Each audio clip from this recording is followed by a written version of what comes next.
Hey everybody, today I'm going to do a video about air layering.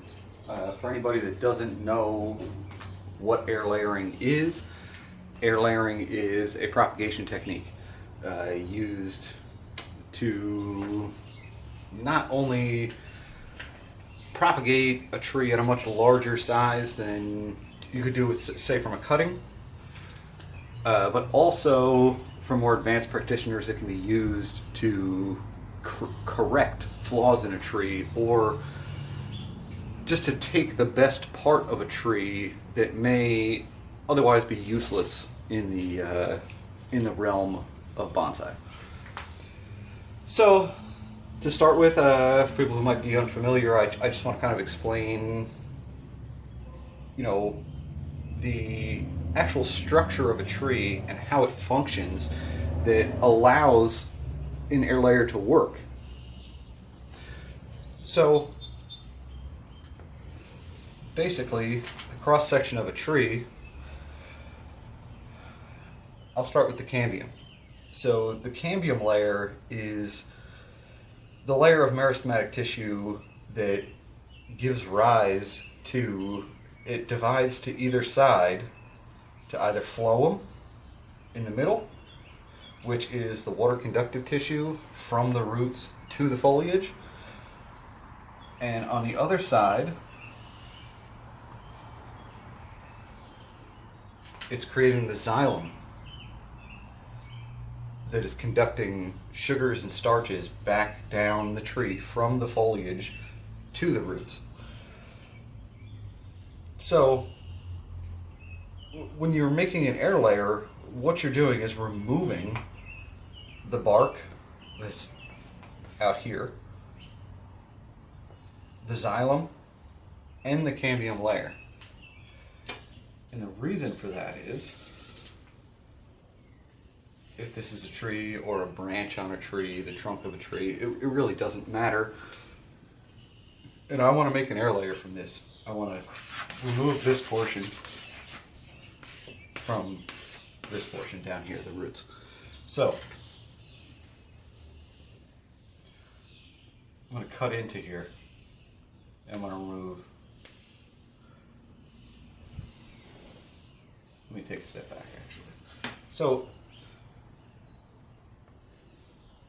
in here is the phloem, the xylem being this outer layer. This layer is sending water and nutrients up to the foliage mass.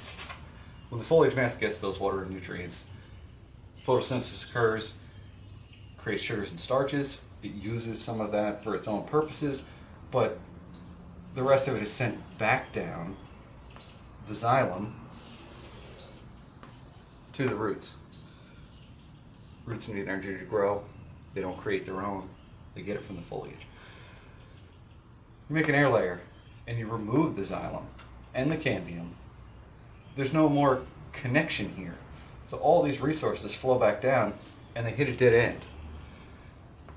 When that happens, it starts to build up. Sugars, starches, a callus will form, eventually root meristem will form, and roots will begin to grow from that point. Because the tree has no choice. The nutrients need to go, the sugars and starches need to go somewhere. So that's what it wants to do. So to facilitate this, after we've removed the cambium and the xylem from the branch or the trunk, then we're going to wrap this in wet sphagnum moss, and then a layer of plastic, tie it off with wires, make a few holes for drainage and for watering. And within a few months, we'll be able to sever this and have an entirely new plant. If this is a deciduous tree, it can be done on the trunk, it can be done on any branch. If it's a conifer, you need to have a branch with foliage on it below this site. If you're going to be doing a trunk, you need to have a branch that's alive below it to feed this existing root system, or it will die. Deciduous tree, that's not really a concern. You can get away with it. These roots will develop fast enough that by the time these roots die, this is ready to be severed. Alright, so next I'm going to bring a tree up and show you how this is actually done.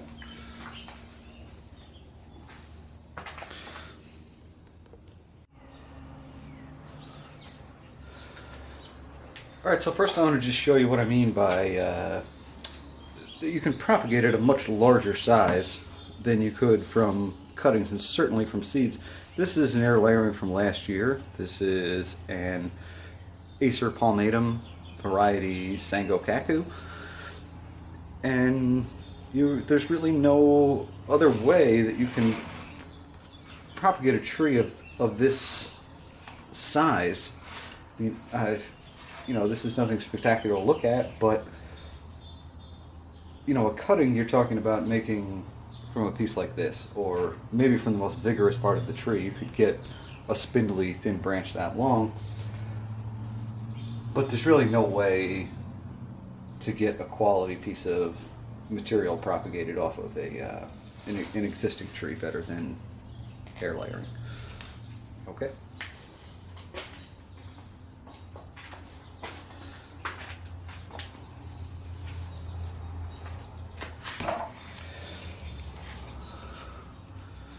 So, this is actually what I'm going to be performing the air layer on for you right now. This is a Juniper chinensiss variety kishu. Somebody might call it a shimpaku kishu, but it's Juniper chinensiss.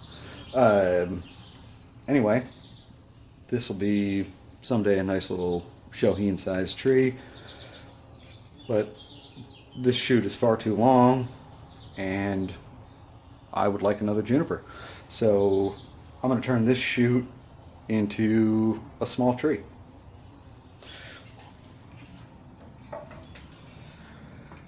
So the first thing I'm going to do is clear myself a little bit of space here to actually work.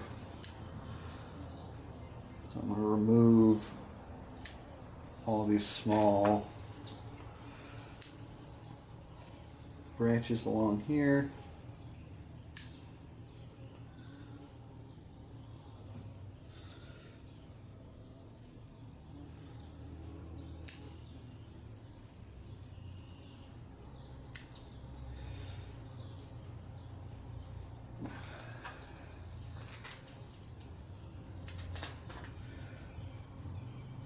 There's no use leaving foliage that I'm gonna just trap inside of plastic and sphagnum moss. So there we go. That's where I'm going to start from. So what I want to do is I'm going to take my shears, wade in a little bit, rotate around, move down. So I'm going to go about 3/4 of an inch here.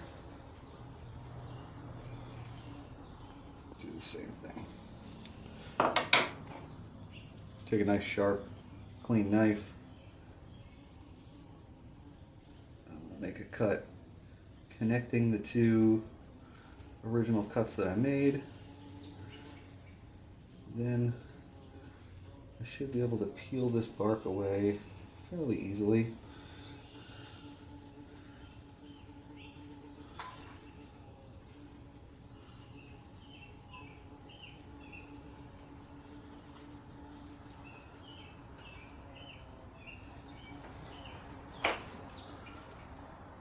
Just ensure that I have a nice clean cut at the top.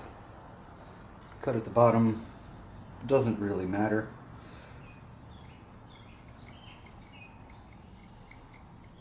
I'm going to go ahead and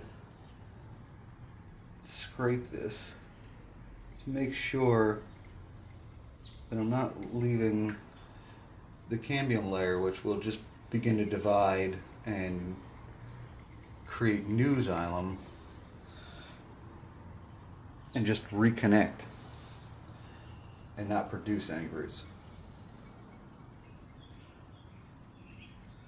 On a thicker branch, you could actually cut into here and remove a bit of phloem. But this branch is so thin that if I do that, I'm afraid I'll be cutting down the water conductivity of this branch.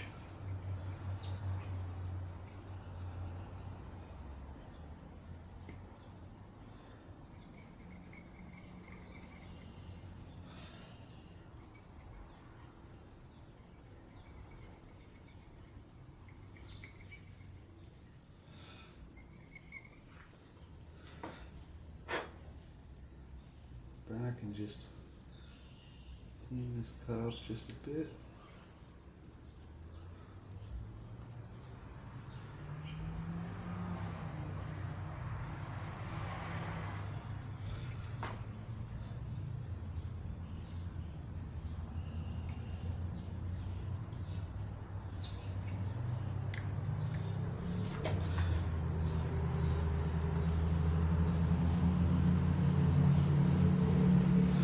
Okay. So next,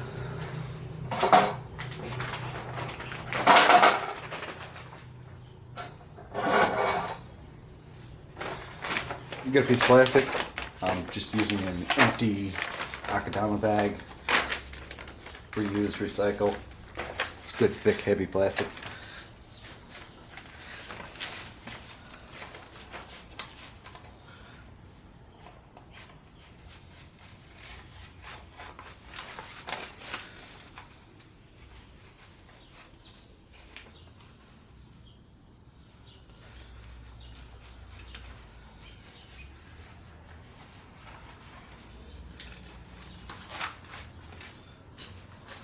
There's some benefit to using a dark plastic,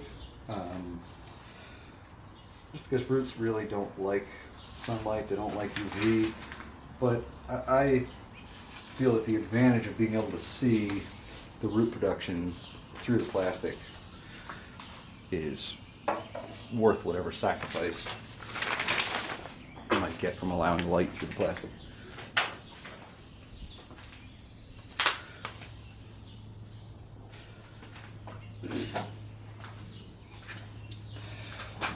Got some sphagnum moss here. It's been soaking in water.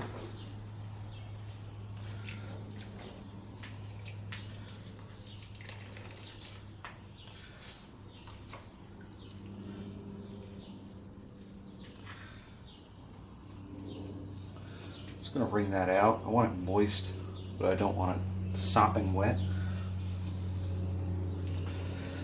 And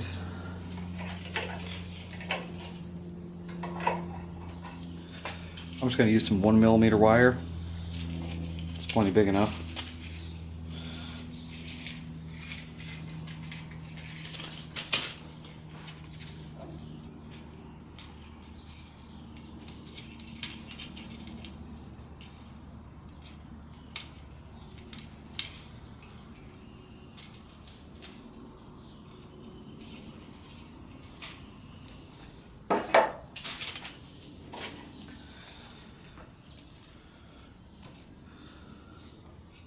All right. What you want to do is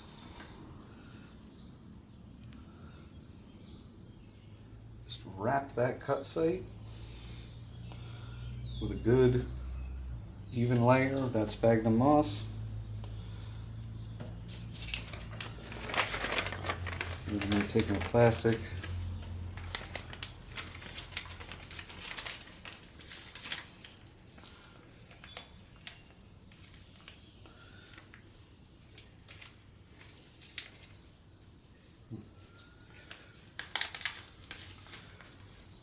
should trim that plastic down a bit.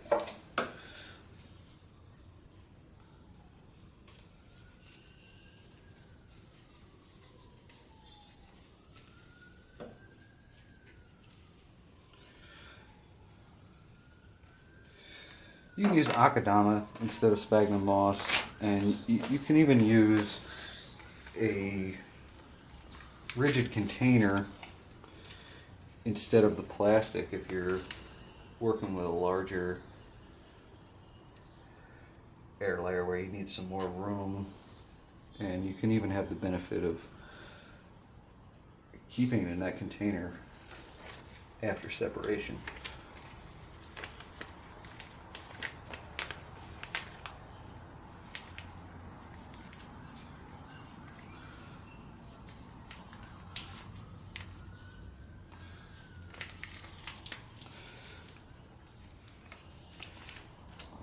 Trying to make sure I'm not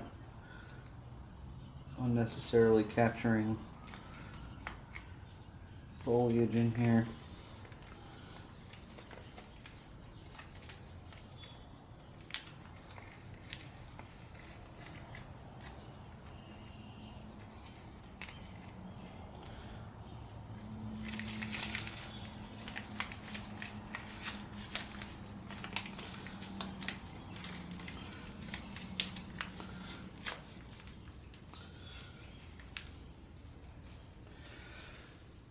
Now that I've got that around,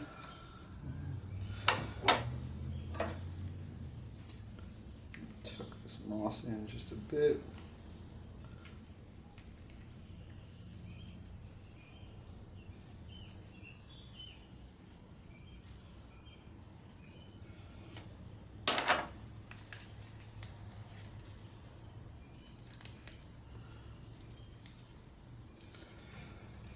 Take a piece of that 1mm wire.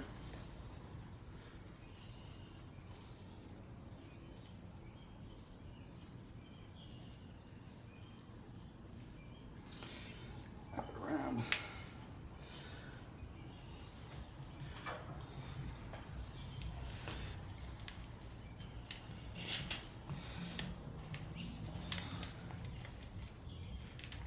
This doesn't need to be airtight or watertight.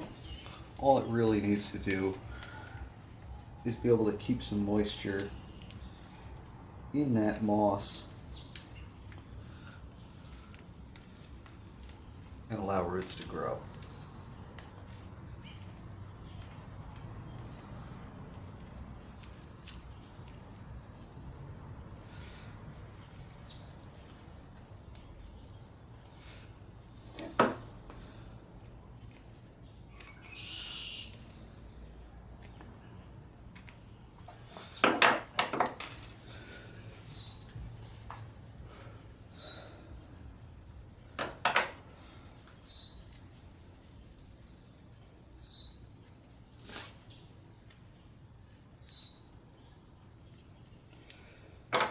Now, the last thing I'll do here is make an opening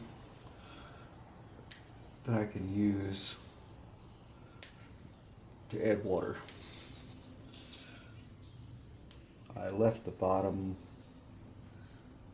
loose enough that water will readily drain from the bottom without making another hole.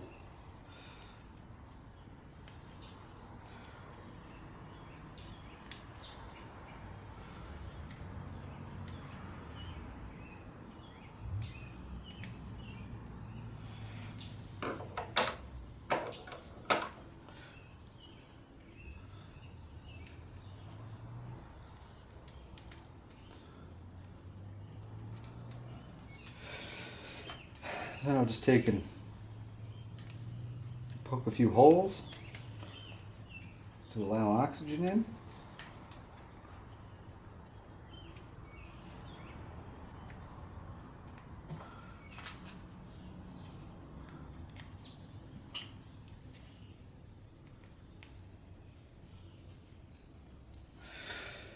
And in a few months I'll come back and sever this branch and I'll have a new Kishu juniper. Thanks for watching.